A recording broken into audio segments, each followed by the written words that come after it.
في أحد أحياء الدار البيضاء الهادئة، وتحديدا في زنقة الشهداء بحي البرنوسي، وقعت جريمة اهتز لها الرأي العام المغربي في صيف عام 2019. كانت الساعة تشير إلى 9 ليلا حين لاحظ سكان الحي رائحة كريهة تنبعث من أحد المنازل الصغيرة.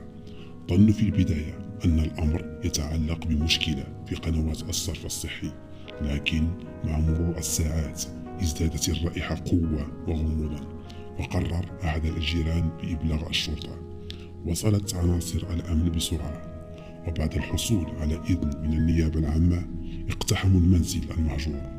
ما وجدوه كان صادما: جثة امرأة في الثلاثينات من عمرها، ملفوفة داخل بطانية ومخبأة في خزانة خشبية محترئة، وقد بدأت تظهر عليها علامات التحلل.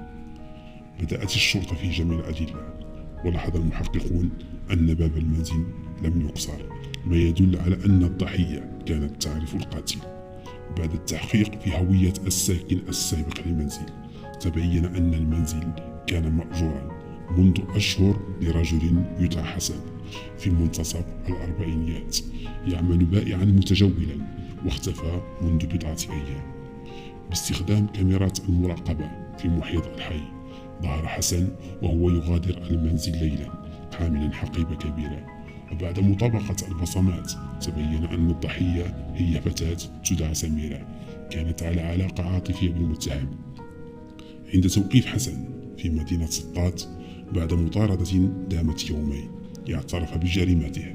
قال إنه كان على علاقة بسميرة، لكن بعد أن طلبته بالزواج بدأ يشعر بأنها تشكل عبئا عليه، وبعد شجار حاد قام بخنقها بواسطة وشاح وتركها داخل الخزانة وفر هاربا.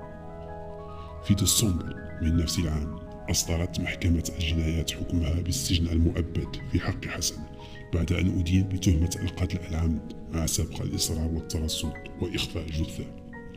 تظهر هذه الجريمة أن الخطر لا يأتي من المجهول فقط، بل أحيانا ممن نثق بهم ونقاسمهم تفاصيل حياتنا.